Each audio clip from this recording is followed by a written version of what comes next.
What types of water is often overlooked for catching giant bass?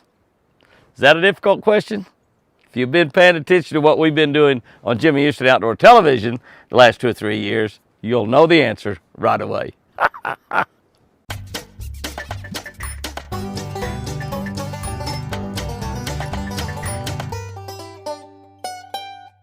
Good morning, guys and girls. April 11. It's a little colder out here than I thought it was. April 11, the meek shall inherit the earth. This is in the book of Psalm 37:11. The meek shall inherit the earth and shall delight themselves in the abundance of peace. I'm reading from a Catch a Better Life book, which we do a devotional of every morning right here, 5 o'clock. Post that thing 5 o'clock in the morning, 365 days a year. On the Catch of the Day channel. Catch a Better Life on the Catch of the Day YouTube channel, the most important channel in all of YouTube.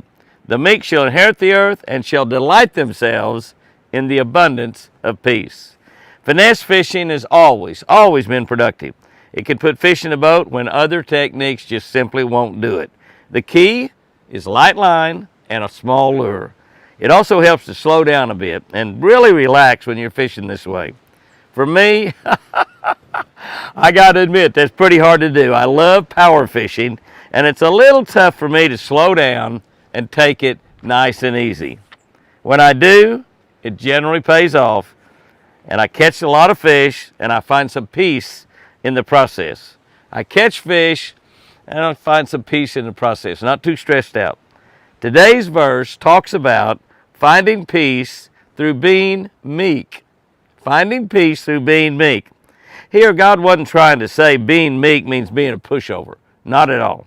God was talking about being good and not only avoiding evil, but not envying those who seem to prosper while being evil, while lying, while cheating, while stealing, and living basically ungodly lives. And yet they still seem to be doing really, really good.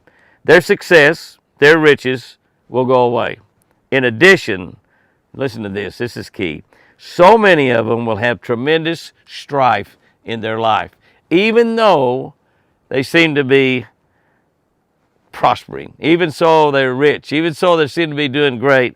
They've got tremendous strife in their life.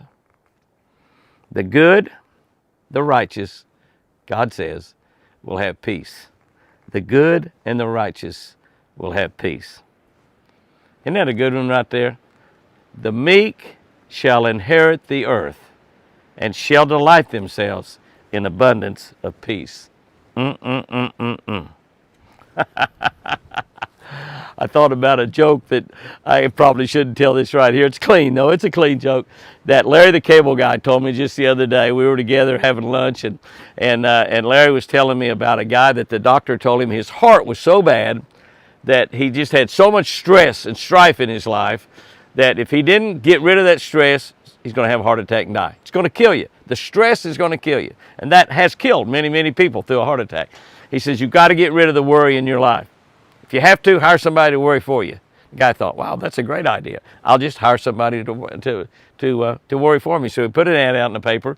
He got a guy hired, $5,000 a month, to do all the worry for him. One of his buddies run into him about a week later, and he said, man, you're in a great mood. He said, doesn't seem like you have a trouble in the world. He said, I don't. Not worried about anything. Not worried about anything. No trouble whatsoever. He said, how'd you accomplish that anyway? You're always worried. He said, I hired somebody to worry for me. I hired somebody to handle my stress. He's worried about all the things that I don't normally worry about. I'm not worried about anything, nothing.